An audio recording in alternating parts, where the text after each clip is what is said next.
Ada masa ketika dunia kehilangan arah, ketika manusia menyembah batu, darah tumpah tanpa alasan, dan perempuan dikubur hidup-hidup. Tapi di tengah kegelapan itu, Tuhan menyalakan sebuah cahaya. Dari tanah tandus yang tak pernah diperhitungkan siapapun. Langit subuh di Jazirah Arab berwarna merah muda. Dari kejauhan, debu berputar di atas bukit-bukit batu. Seekor unta berjalan pelan, membawa kafilah dagang melewati padang pasir yang membentang tanpa ujung. Inilah Makkah, kota kecil di antara dua gunung, tempat Ka'bah berdiri dikelilingi berhala. Ratusan tahun lamanya, bangsa Arab hidup dalam masa yang disebut zaman jahiliyah, masa kebodohan dan kesombongan manusia terhadap Tuhan, dan sesamanya mereka mengenal keberanian, tapi kehilangan kasih. Mereka mencintai puisi, tapi menumpahkan darah demi gengsi suku. Perempuan dianggap hina, anak perempuan dikubur hidup-hidup, dan rumah ibadah menjadi tempat perniagaan. Namun, di tengah porak-poranda moral itu, Tuhan sedang menyiapkan seseorang. Tahun 570 Masehi. Di bawah langit Makkah yang redup, lahirlah seorang bayi dari keluarga Bani Hashim ibunya, Aminah binti Wahab, menatap lembut wajah munggil itu sambil berbisik, "Aku akan memberinya nama Muhammad yang terpuji." Ayahnya, Abdullah, telah wafat sebelum ia lahir. Namun dari awal, tanda-tanda keistimewaan sudah tampak pada bayi itu. Dikisahkan, ketika Muhammad lahir, istana Kisra di Persia retak, api abadi kaum Majusi yang telah menyala ribuan tahun padam, dan bintang-bintang berjatuhan di langit. Sebagian orang bijak berkata, telah lahir seorang yang akan mengubah wajah dunia. Muhammad tumbuh sebagai anak yatim piatu. Ia diasuh oleh kakeknya, Abdul Muthalib, lalu oleh pamannya, Abu Thalib. Sejak kecil, ia berbeda. Ia pendiam, jujur, dan penyayang. Ia tak pernah menyembah berhala, tak pernah meminum arak, dan tak pernah bersumpah palsu. Orang-orang menjulukinya Al-Amin, yang dapat dipercaya. Ketika remaja, Muhammad sering ikut pamannya berdagang ke Syam. Ia belajar tentang kehidupan, perdagangan, dan manusia dari berbagai bangsa. Keadilannya, kejujurannya, dan ketenangan batinnya membuat banyak orang kagum. Sampai suatu hari, seorang perempuan bangsawan dan pengusaha kaya bernama Khadijah binti Khuwailid mendengar tentangnya. Khadijah mempekerjakan Muhammad untuk membawa barang dagangannya ke Syam. Perjalanan itu menjadi titik awal cinta. Khadijah melihat sesuatu yang berbeda, ketulusan tanpa pamrih dan kesetiaan tanpa dusta. Beberapa bulan kemudian mereka menikah. Muhammad berusia 25 tahun, Khadijah 40. Pernikahan itu penuh kasih, saling mendukung, dan menjadi landasan spiritual yang kuat. Namun, di balik ketenangan hidup itu, Muhammad sering menyendiri di Gua Hira di puncak Jabal Nur. Ia merenungi langit malam, bintang-bintang, dan kehidupan manusia yang kehilangan arah. Siapakah aku, dan untuk apa aku diciptakan? Mengapa manusia menyembah batu dan melupakan pencipta yang sebenarnya? Pertanyaan itu terus mengganggu pikirannya. Hingga suatu malam yang mengubah sejarah dunia, malam 17 Ramadan tahun 610 Masehi. Langit Makkah hening. Muhammad duduk dalam gelap di dalam Gua Hira, matanya terpejam dalam doa. Tiba-tiba, cahaya memenuhi ruangan. Sebuah suara menggema dari balik sinar terang, "Iqra' bismi rabbika alladzi khalaq." Bacalah dengan nama Tuhanmu yang menciptakan. Tubuhnya gemetar, ia berlari pulang, wajahnya pucat, napasnya berat. Khadijah menenangkannya, menyelimuti tubuhnya yang dingin. Selimuti aku, katanya pelan. Ketika akhirnya tenang, Khadijah berkata lembut, "Demi Allah, Tuhan tidak akan menghinakanmu. Engkau menyambung silaturahmi, menolong yang lemah, memberi kepada yang miskin, dan menegakkan kebenaran. Malam itu di rumah Khadijah turunlah wahyu pertama dan cahaya Islam pun menyala. 3 tahun pertama dakwah dilakukan diam-diam. Muhammad menyampaikan risalah kepada keluarga dan sahabat terdekat. Ali bin Abi Thalib, Abu Bakar, Zaid bin Haritsah, dan Utsman bin Affan. Mereka beriman tanpa ragu.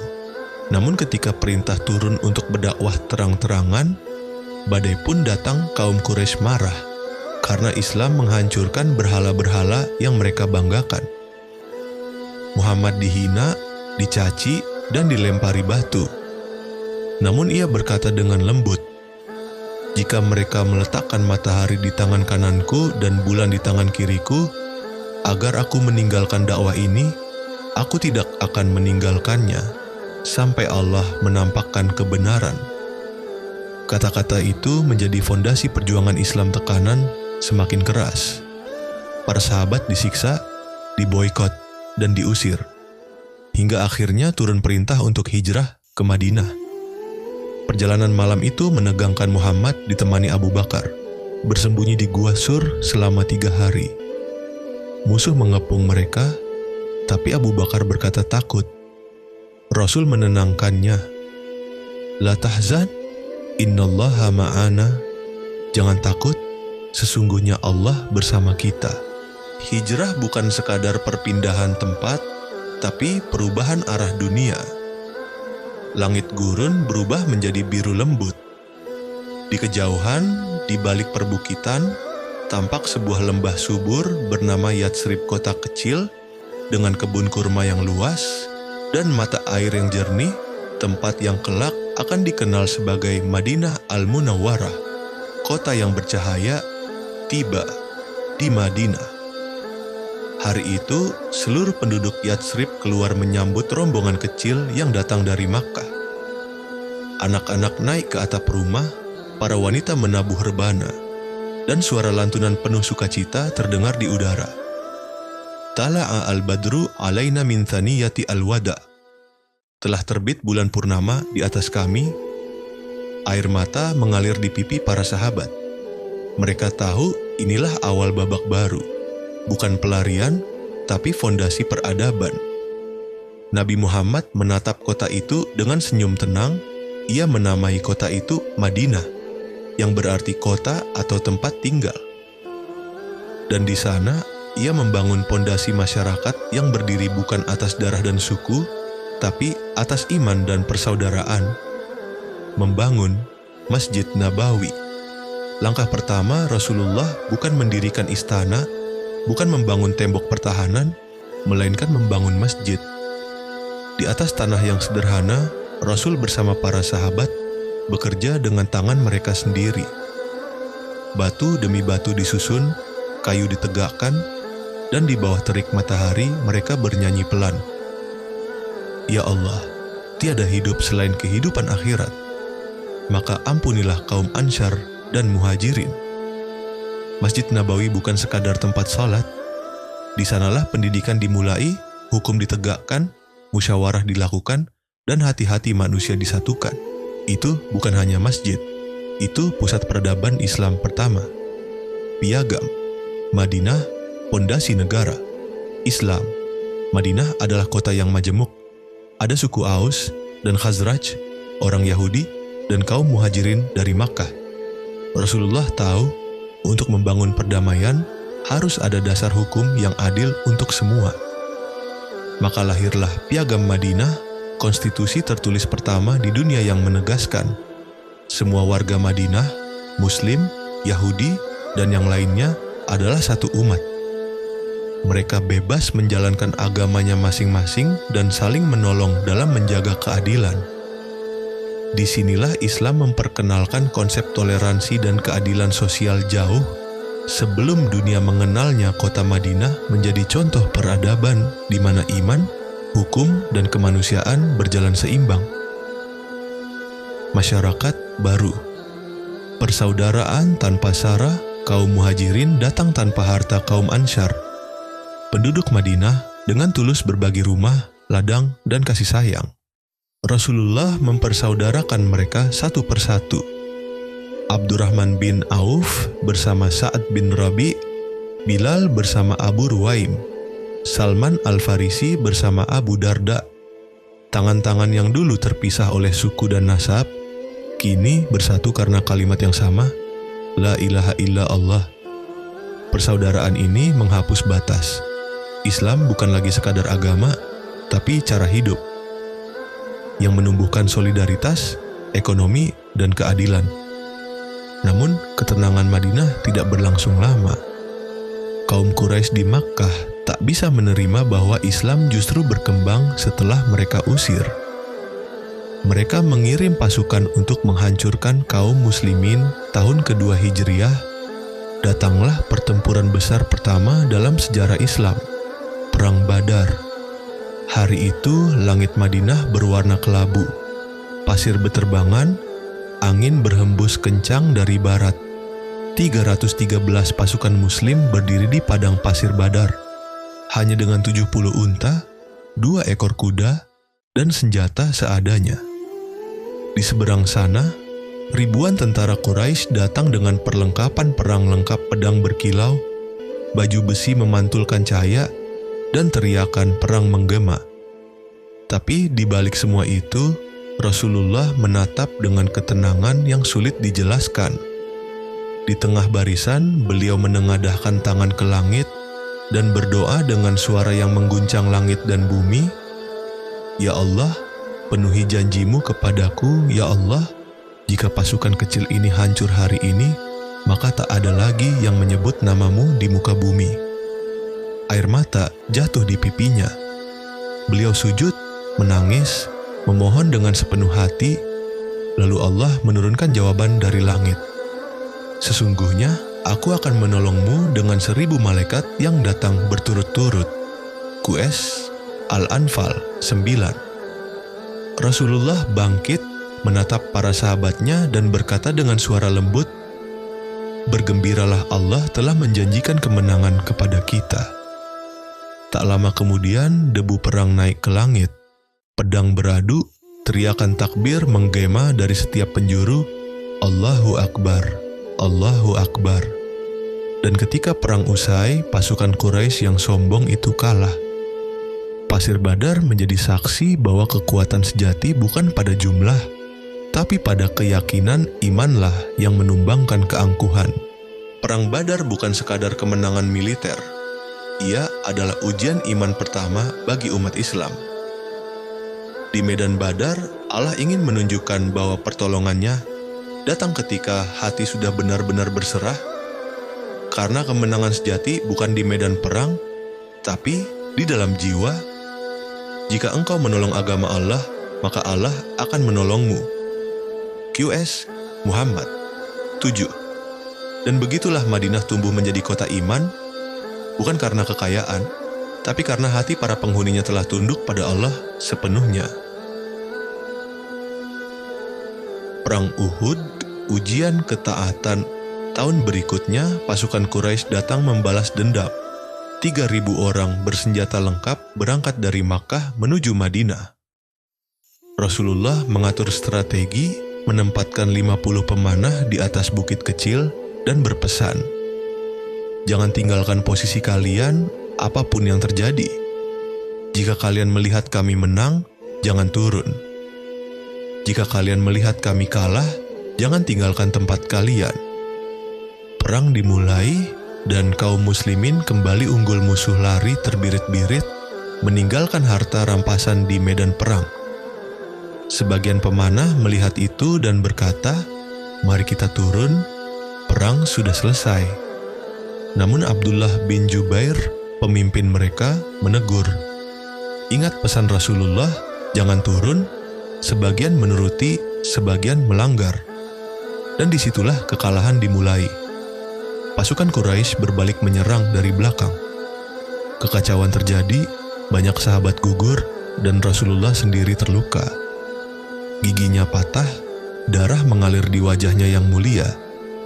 Namun dalam luka itu, beliau berdoa, Ya Allah, ampunilah kaumku, karena mereka tidak tahu. Di tengah kepedihan, Terucap kasih di tengah darah, terlahir maaf. Inilah Islam, bukan tentang membalas, tapi tentang menundukkan hati. Hikmah dari Uhud.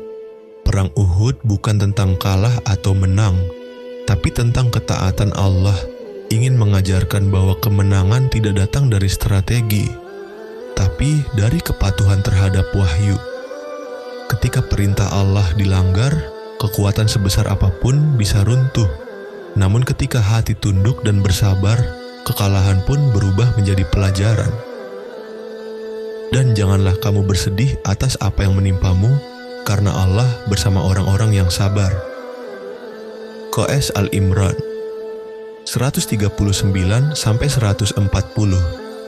Rasulullah tidak menegur dengan amarah, tapi dengan kelembutan. Beliau membesarkan hati para sahabat. Kemenangan akan datang lagi selama kalian tetap bersama Allah. Perang Khandaq ketika dunia menentang Islam. Beberapa tahun kemudian, semua kabilah Quraisy bersatu.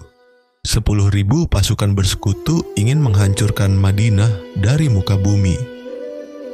Rasulullah mengumpulkan sahabat, dan seorang sahabat dari Persia, Salman Al-Farisi, mengusulkan strategi yang belum pernah dilakukan orang Arab sebelumnya. Menggali parit di sekeliling kota hari-hari berat dimulai.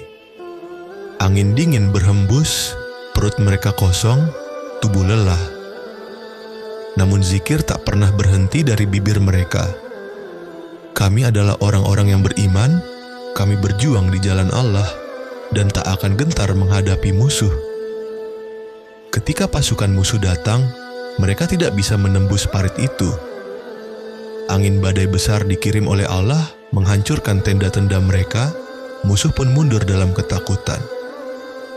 Dan Rasulullah berkata dengan tenang, mulai hari ini mereka tidak akan datang menyerang kita lagi, tapi kita yang akan datang kepada mereka. Itulah janji kemenangan. Hikmah Khandaq. Kadang pertolongan Allah datang dengan cara yang tak terduga. Bukan dalam bentuk tentara, tapi dalam bentuk angin, kesabaran, dan strategi yang lahir dari hikmah perang Khandaq mengajarkan bahwa iman tak berarti pasif. Beriman bukan berarti hanya berdoa, tapi juga berusaha dengan sebaik-baiknya.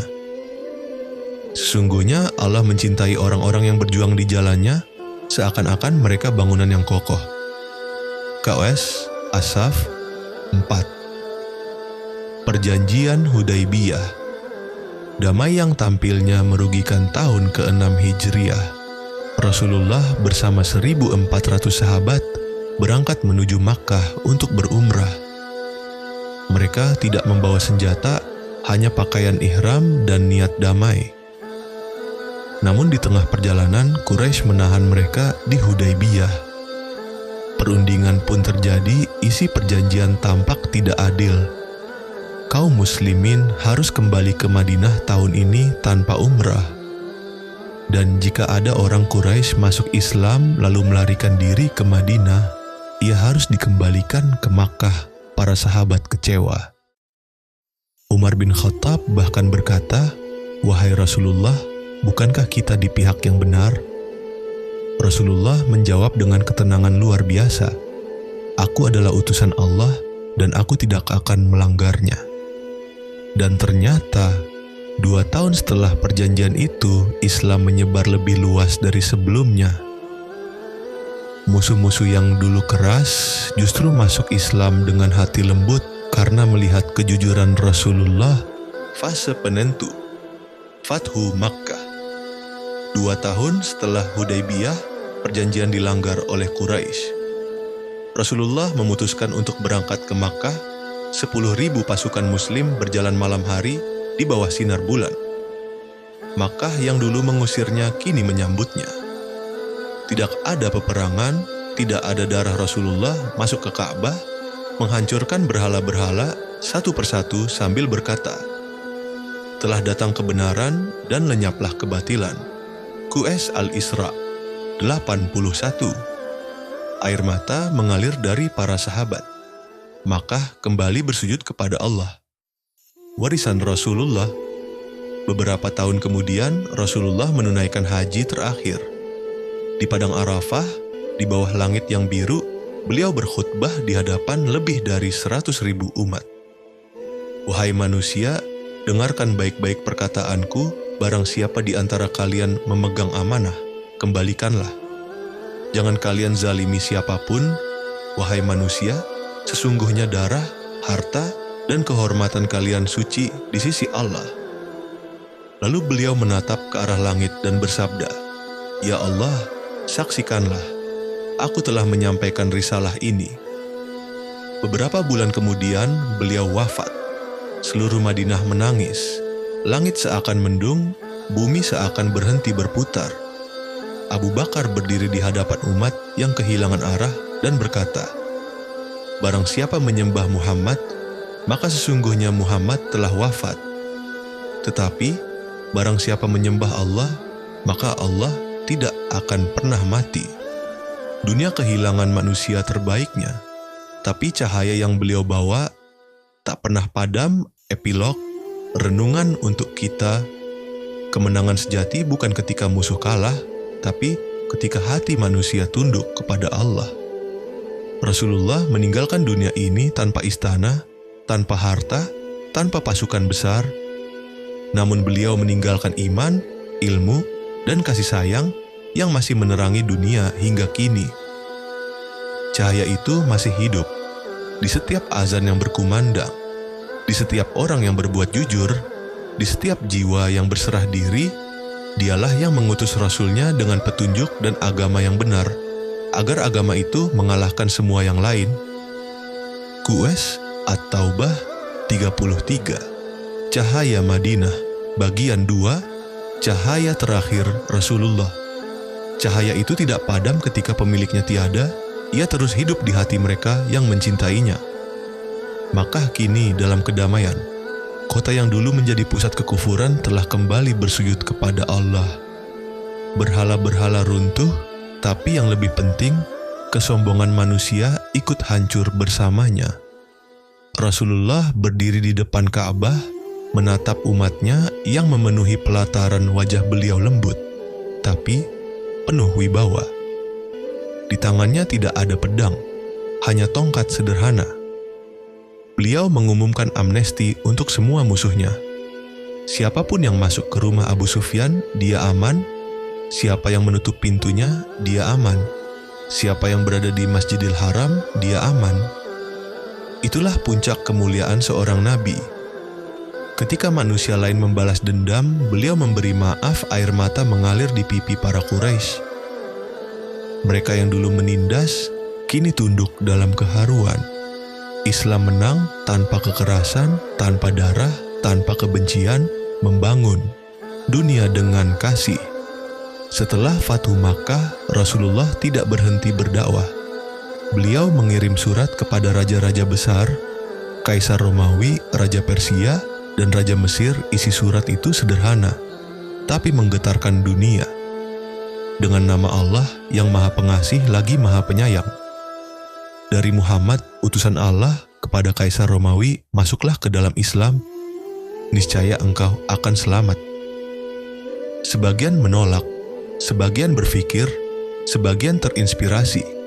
Islam mulai menyebar bukan karena perang, tapi karena akhlak, keadilan, dan kebenaran. Risalah Rasulullah mengajarkan dunia bahwa kekuatan sejati bukan di tangan penguasa, tapi di hati yang tunduk kepada Allah. Tahun semakin berganti. Waktu berjalan, umat Islam semakin banyak. Dari Madinah hingga Yaman, dari Makkah hingga Syam, orang-orang berbondong-bondong masuk Islam. Namun Rasulullah tidak menjadi sombong. Setiap malam beliau masih menangis dalam sujudnya, berdoa dengan suara yang bergetar, Ya Allah, umatku, umatku. Aisyah radhiyallahu anha yang menemani beliau bertanya, Wahai Rasulullah, bukankah Allah telah mengampunimu yang dahulu dan yang akan datang? Beliau menjawab, Tidakkah aku ingin menjadi hamba yang bersyukur? Inilah Rasulullah, pemimpin seluruh umat manusia, tapi masih merasa kecil di hadapan Tuhannya. Setelah penaklukan Makkah kini dalam kedamaian. Kota yang dulu menjadi pusat kekufuran telah kembali bersujud kepada Allah. Berhala-berhala runtuh, tapi yang lebih penting, kesombongan manusia ikut hancur bersamanya. Rasulullah berdiri di depan Ka'bah, menatap umatnya yang memenuhi pelataran. Wajah beliau lembut, tapi penuh wibawa. Di tangannya tidak ada pedang, hanya tongkat sederhana. Beliau mengumumkan amnesti untuk semua musuhnya. Siapapun yang masuk ke rumah Abu Sufyan, dia aman. Siapa yang menutup pintunya, dia aman. Siapa yang berada di Masjidil Haram, dia aman. Itulah puncak kemuliaan seorang nabi. Ketika manusia lain membalas dendam, beliau memberi maaf. Air mata mengalir di pipi para Quraisy. Mereka yang dulu menindas, kini tunduk dalam keharuan. Islam menang, tanpa kekerasan, tanpa darah, tanpa kebencian, membangun dunia dengan kasih. Setelah Fatu Makkah, Rasulullah tidak berhenti berdakwah. Beliau mengirim surat kepada raja-raja besar, Kaisar Romawi, Raja Persia, dan Raja Mesir. Isi surat itu sederhana tapi menggetarkan dunia. Dengan nama Allah yang Maha Pengasih lagi Maha Penyayang. Dari Muhammad, utusan Allah, kepada Kaisar Romawi, masuklah ke dalam Islam, niscaya engkau akan selamat. Sebagian menolak, sebagian berpikir, sebagian terinspirasi. Islam mulai menyebar bukan karena perang, tapi karena akhlak, keadilan, dan kebenaran. Risalah Rasulullah mengajarkan dunia bahwa kekuatan sejati bukan di tangan penguasa, tapi di hati yang tunduk kepada Allah. Tahun semakin berganti. Waktu berjalan, umat Islam semakin banyak. Dari Madinah hingga Yaman, dari Makkah hingga Syam, orang-orang berbondong-bondong masuk Islam.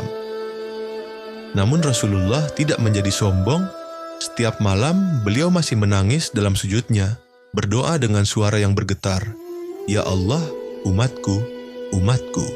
Aisyah radhiyallahu anha yang menemani beliau bertanya, "Wahai Rasulullah, bukankah Allah telah mengampunimu yang dahulu dan yang akan datang?" Beliau menjawab, "Tidakkah aku ingin menjadi hamba yang bersyukur?" Inilah Rasulullah, pemimpin seluruh umat manusia, tapi masih merasa kecil di hadapan Tuhannya. Tabuk, ketika cahaya diuji kembali. Tahun ke-9 Hijriah, datang kabar bahwa pasukan besar Romawi bersiap menyerang Islam di utara. Rasulullah memerintahkan seluruh kaum muslimin bersiap.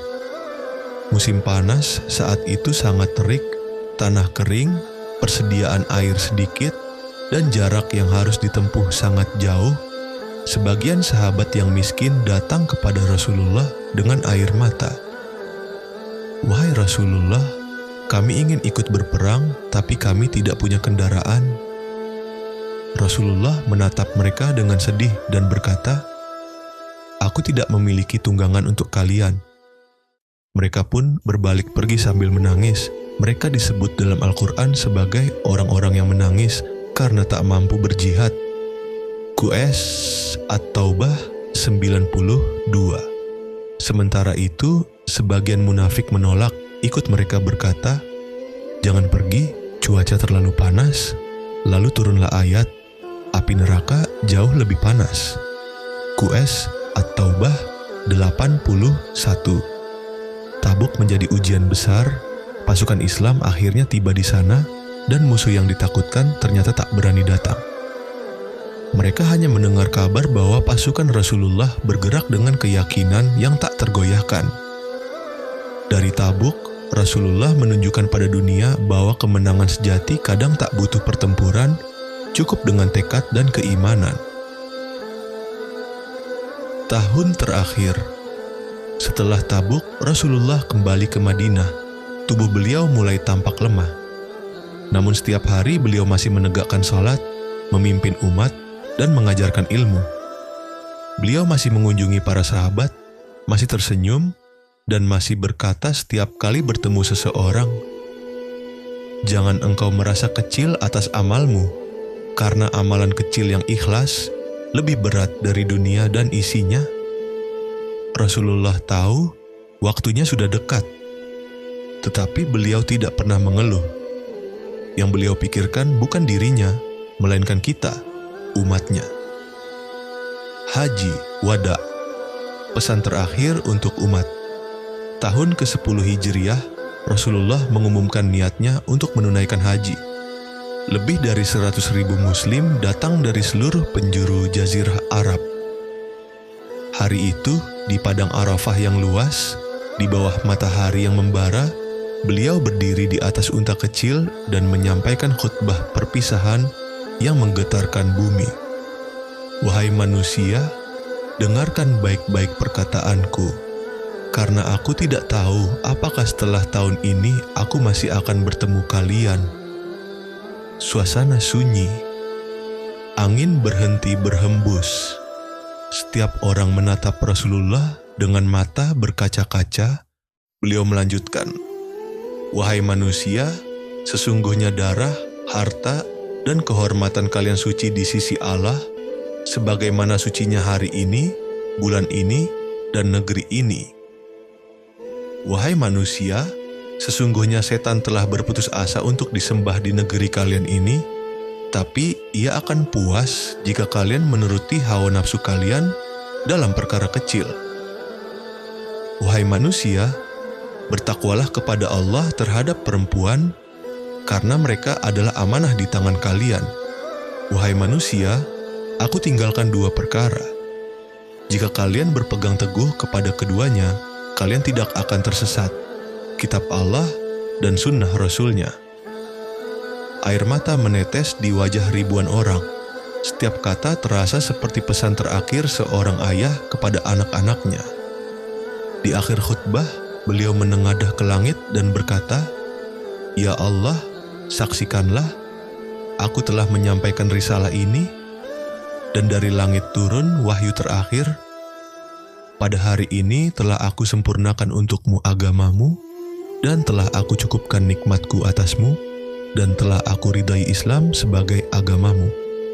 QS Al-Ma'idah 3. Umar bin Khattab menangis mendengar ayat itu. Ia tahu tugas Rasulullah sudah hampir selesai.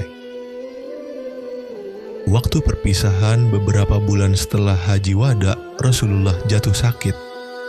Demam tinggi membuat tubuhnya lemah. Beliau masih memimpin salat selama tubuhnya mampu. Tapi suatu hari, beliau menunjuk Abu Bakar untuk menggantikannya. Ketika sakitnya makin parah, beliau memanggil Aisyah dan bersandar di pangkuannya.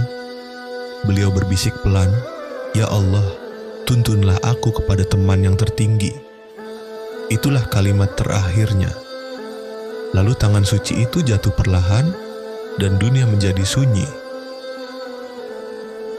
Madinah menangis. Berita wafatnya Rasulullah mengguncang Madinah. Umar bin Khattab berdiri dan berteriak, "Barang siapa mengatakan bahwa Muhammad telah wafat, aku akan penggal kepalanya." Namun Abu Bakar naik ke mimbar dengan air mata menetes dan berkata, "Wahai manusia, barang siapa menyembah Muhammad, maka sesungguhnya Muhammad telah wafat. Tetapi barang siapa menyembah Allah, maka sesungguhnya Allah maha hidup dan tidak akan pernah mati." Lalu beliau membaca ayat, "Muhammad hanyalah seorang rasul, sungguh telah berlalu sebelumnya rasul-rasul yang lain. Apakah jika dia wafat atau dibunuh, kalian akan berpaling ke belakang?" US Ali Imran 144. Umar terjatuh, menangis terseduh. Seluruh Madinah larut dalam duka. Langit seakan mendung, bumi seolah kehilangan cahaya. Setelah cahaya itu pergi, jasad Rasulullah dimakamkan di kamar Aisyah di sisi Masjid Nabawi. Para sahabat berdiri lama di depan makam itu, tak kuasa meninggalkan tempat. Mereka sadar dunia tak akan sama lagi.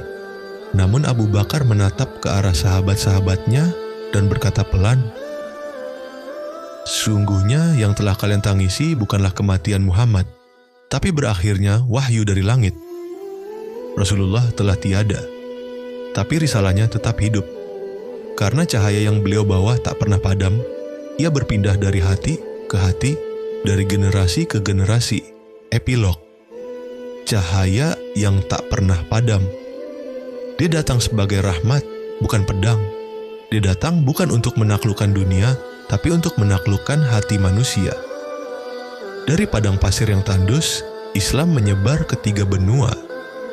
Dari masjid kecil di Madinah, lahir ilmu pengetahuan, keadilan, dan kasih sayang yang menuntun dunia selama berabad-abad. Dan hari ini, setiap kali azan berkumandang, setiap kali seorang hamba sujud di bumi manapun, itulah bukti bahwa cahaya itu masih hidup. Sesungguhnya cahaya Allah tidak akan pernah padam, meski seluruh dunia berusaha meniupnya. QS Asaf 8. Suara lembut narator menutup kisah ini. Rasulullah telah tiada, tapi ajarannya hidup di hati yang mencintainya. Dan selama cinta itu ada, Islam akan terus bersinar hingga akhir zaman. Cahaya Madinah bagian 3. Warisan yang tak akan punah. Beliau telah pergi, tetapi cahaya yang beliau bawa tidak pernah benar-benar hilang. Madinah tanpa Rasulullah. Hari-hari pertama setelah wafatnya Rasulullah adalah hari-hari paling berat dalam sejarah umat Islam. Madinah terasa senyap. Angin seakan berjalan pelan, dan setiap rumah dihiasi kesedihan yang sulit diucapkan. Para sahabat masih sering berjalan ke Masjid Nabawi, berharap mendengar kembali suara lembut Rasulullah membacakan ayat, atau melihat senyumnya yang selalu menenangkan jiwa. Tetapi yang mereka dapati hanyalah sunyi. Tidak ada lagi suara beliau, tidak ada langkah beliau, hanya kenangan yang menggantung di udara Madinah. Abu Bakar radhiyallahu anhu, sahabat terbaik, kini berdiri sebagai khalifah pertama. Beliau memikul beban besar, menjaga agama yang baru saja sempurna, menjaga umat yang baru saja bangkit. Dengan mata yang masih sembab karena tangis, Abu Bakar berjalan ke masjid dan berkata, "Demi Allah, siapa saja yang mengikuti agama ini karena Muhammad, ketahuilah Muhammad telah wafat. Tetapi siapa yang mengikuti Allah, Allah tidak pernah mati." Kalimat itu menguatkan hati umat Islam tidak boleh runtuh hanya karena manusia bersedih. Islam harus bergerak, karena misi Rasulullah belum selesai. Ujian besar, gelombang kegaduhan. Tak lama setelah Rasulullah wafat, Arab mulai berguncang. Sebagian kabilah menolak membayar zakat. Sebagian lagi mengikuti nabi-nabi palsu yang muncul demi kekuasaan. Musailamah al-Kadzdzab di Yamamah, Tulaihah al-Asadi di Najd, dan Sajah binti al-Harith, semuanya mengaku membawa wahyu, padahal yang mereka bawa hanyalah ambisi dunia. Umat Islam terpecah, situasi kacau. Musuh dari luar belum sempat menyerang, musuh dari dalam sudah muncul dengan lebih berbahaya. Tetapi Abu Bakar berdiri teguh. Dengan suara yang tegas beliau berkata, "Demi Allah, jika mereka menolak memberikan seutas tali unta yang dulu mereka berikan kepada Rasulullah, aku akan memerangi mereka." Inilah kekuatan iman Abu Bakar, lembut dalam hati, tegas dalam prinsip. Perang Riddah, pertarungan untuk menjaga agama khalifah, mengirim pasukan demi pasukan untuk memadamkan pemberontakan. Ada yang melawan, ada yang kembali bertaubat. Tetapi musuh terkuat adalah Musailamah. Ia memiliki puluhan ribu pengikut dan benteng kuat di Yamamah. Pasukan Islam dipimpin oleh Khalid bin Walid, sang pedang Allah. Di sana terjadilah salah satu perang paling keras dalam sejarah Islam. Darah para sahabat mengalir, termasuk banyak penghafal Al-Quran. Ketika pasukan Muslim hampir terdesak, seorang sahabat bernama Barra bin Malik berteriak, "Wahai kaum muslimin, jadikan aku tameng kalian, lemparkan aku ke dalam barisan musuh." Dan ia benar-benar dilempar ke belakang pasukan Musailamah. Berjuang sendirian, ia membuka jalan dari dalam. Perang Yamamah dimenangkan. Musailamah terbunuh oleh Wahasy. Orang yang dulu tanpa sengaja membunuh Hamzah di Uhud, kini ia membunuh musuh besar umat kemenangan itu penting. Karena jika Islam kalah di Yamamah, agama ini mungkin tidak akan sampai kepada kita hari ini. Namun ada hikmah pahit. Banyak sekali hafiz Al-Quran syahid. Dari sinilah muncul gagasan besar. Pengumpulan Al-Quran Umar bin Khattab datang kepada Abu Bakar dengan wajah tegas. Wahai Khalifah, banyak hafiz telah gugur. Jika kita tidak mengumpulkan Al-Quran dalam satu mushaf, aku khawatir kita akan kehilangannya. Awalnya Abu Bakar ragu. Melakukan sesuatu yang tidak dilakukan Rasulullah adalah perkara berat. Namun setelah merenung dalam-dalam, beliau berkata, "Demi Allah, ini adalah kebaikan. Jika Al-Quran hilang dari bumi, apa yang tinggal dari agama ini?" Zaid bin Tsabit ditunjuk menjadi ketua penyusun mushaf. Ia berkata, "Demi Allah, tugas memindahkan gunung lebih ringan bagiku daripada mengumpulkan Al-Quran." Berbulan-bulan mereka bekerja, mengumpulkan ayat dari tulang, pelepah, batu tipis, dan hafalan sahabat. Semua diverifikasi 2 saksi dan hafalan kolektif. Akhirnya, lahir mushaf Al-Quran pertama. Sebuah cahaya yang terjaga hingga hari ini. Kematian Abu Bakar. Kembali ke rahmat Allah. Hanya 2 tahun Abu Bakar memimpin dunia Islam, tetapi 2 tahun itu lebih berat daripada 20 tahun kepemimpinan manusia biasa. Saat ajal mendekat, beliau berkata, "Jangan kubur aku bersama harta dunia, bersihkan bajuku, aku datang kepada Tuhanku tanpa membawa apa-apa." Beliau menunjuk Umar bin Khattab sebagai pengganti, keputusan terbaik yang mengubah sejarah dunia.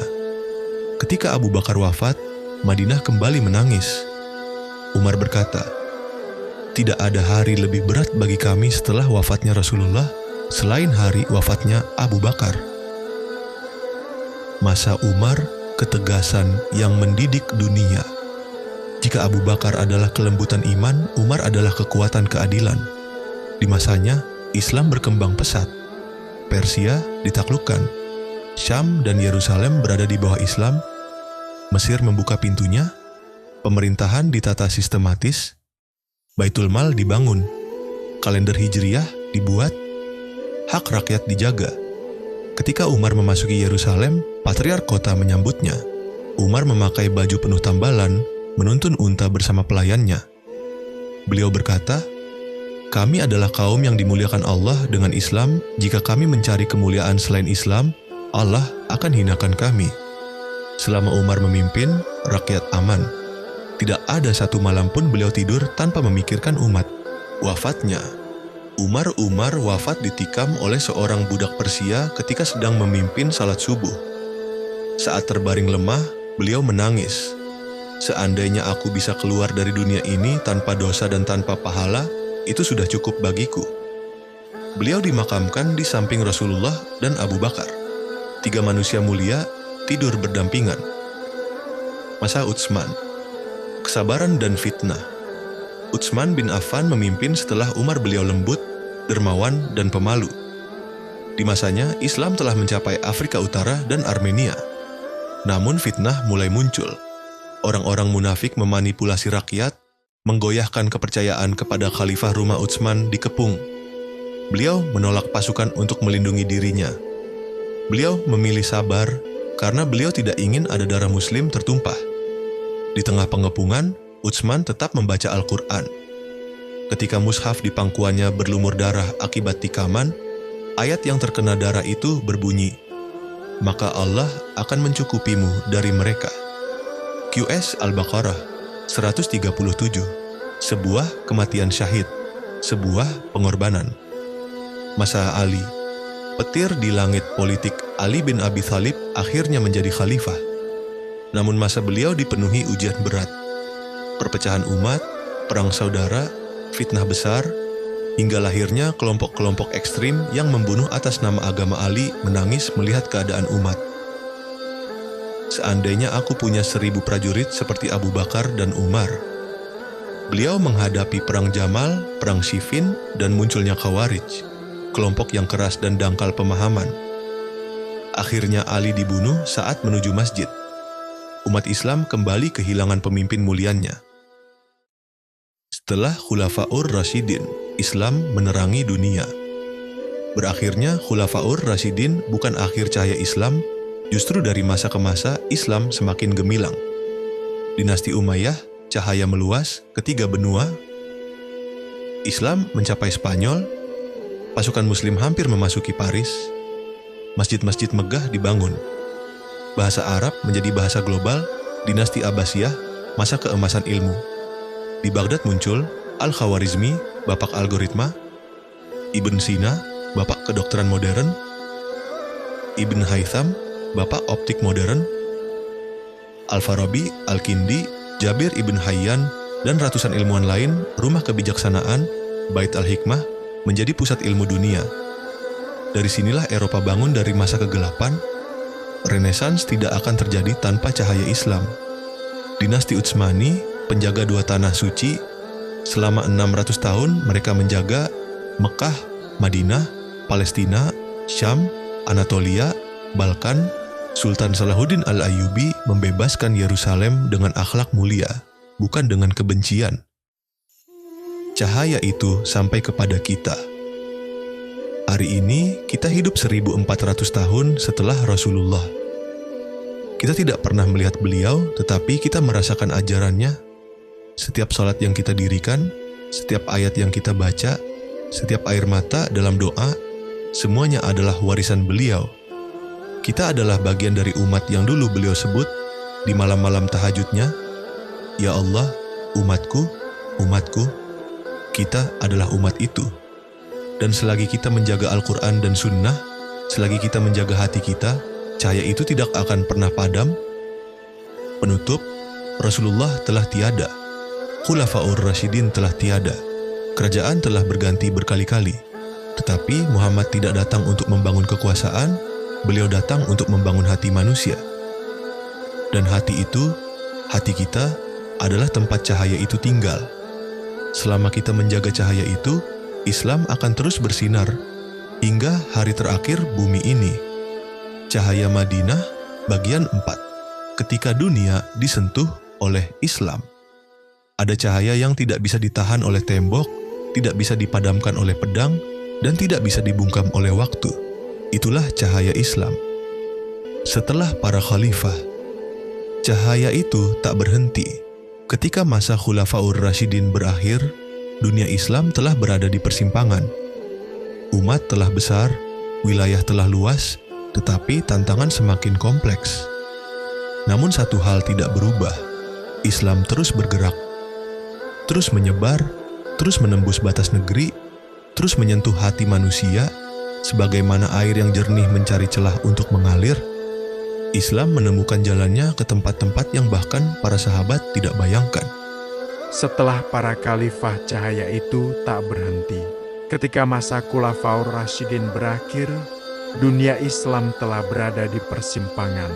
Umat telah besar, wilayah telah luas, tetapi tantangan semakin kompleks. Namun satu hal tidak berubah. Islam terus bergerak, terus menyebar, terus menembus batas negeri, terus menyentuh hati manusia. Sebagaimana air yang jernih mencari celah untuk mengalir, Islam menemukan jalannya ke tempat-tempat yang bahkan para sahabat tidak bayangkan. Munculnya peradaban Islam terbesar di dunia.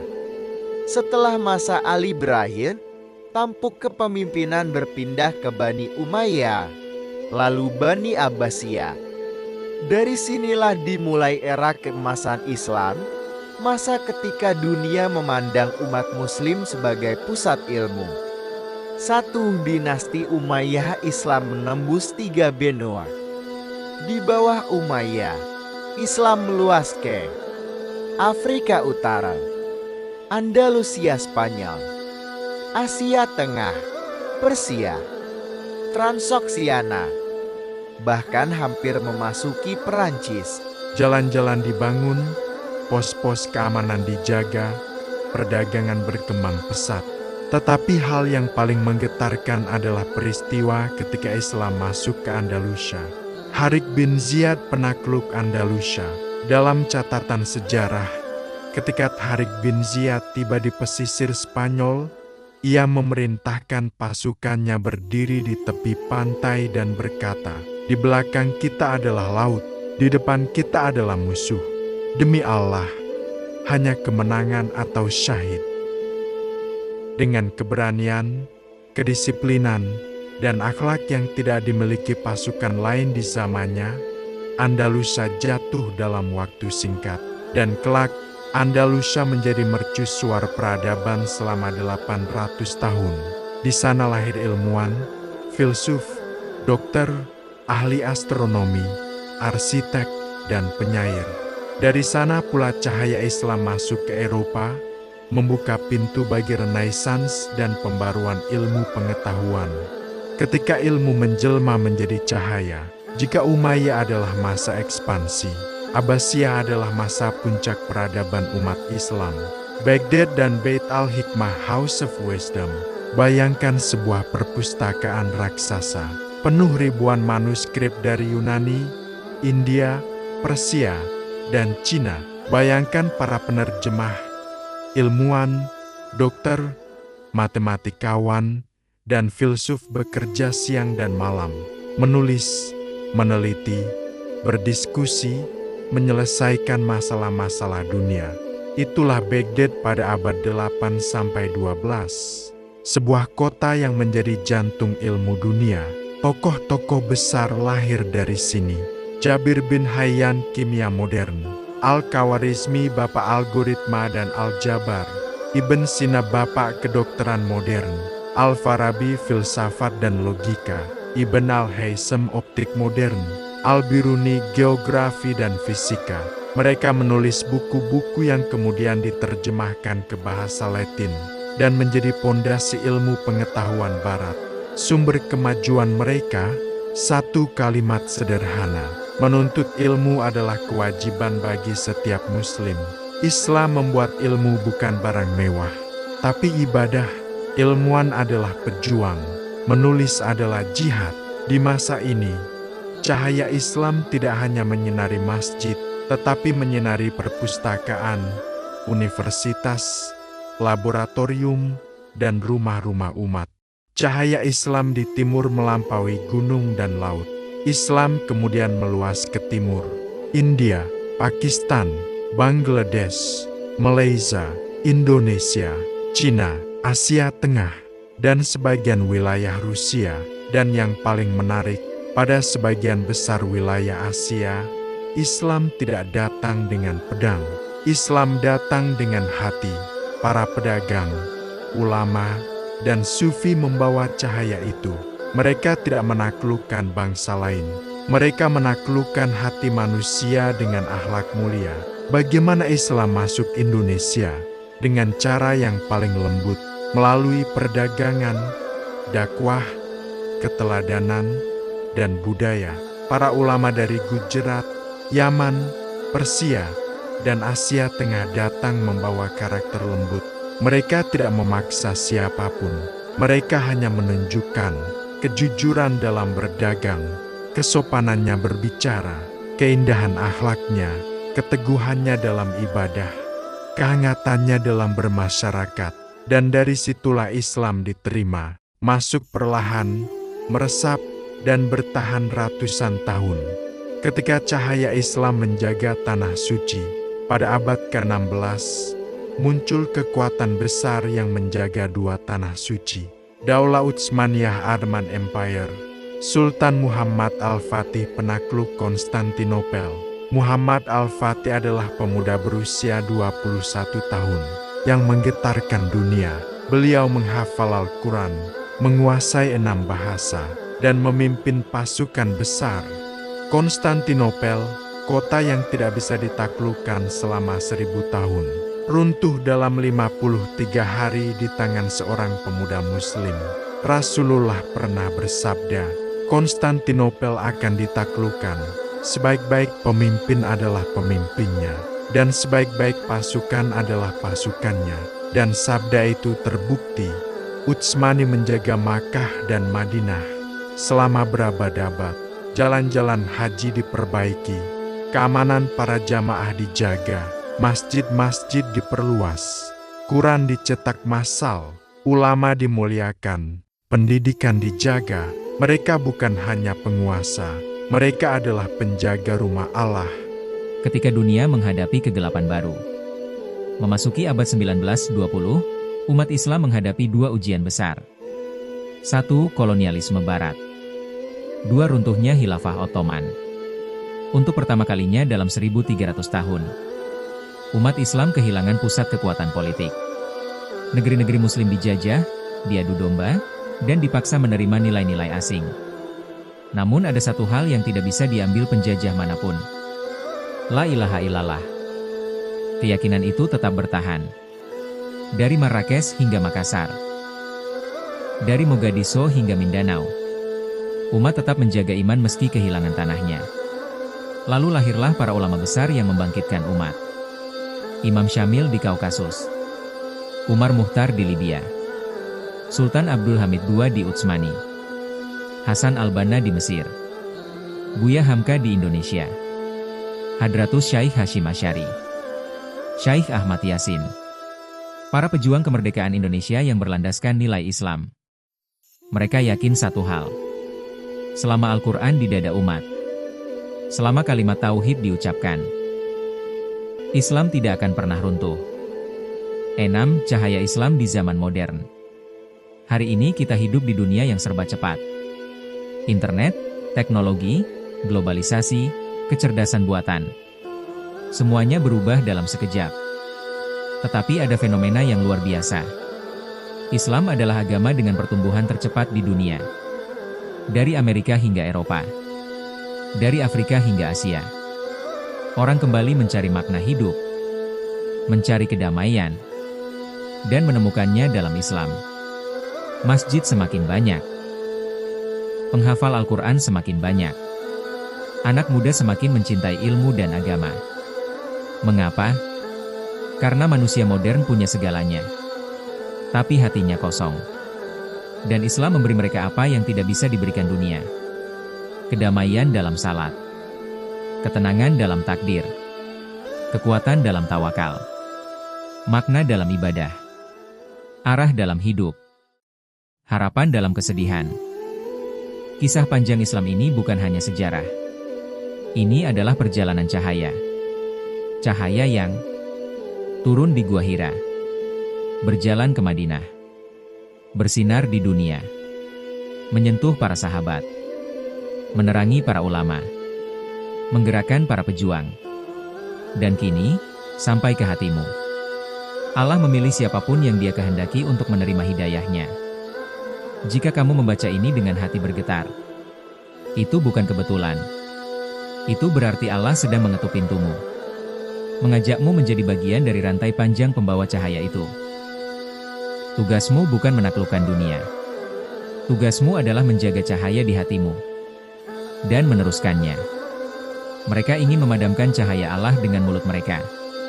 Tetapi Allah tetap menyempurnakan cahayanya. Meskipun orang-orang kafir membencinya. Quran Surat As-Saff 8.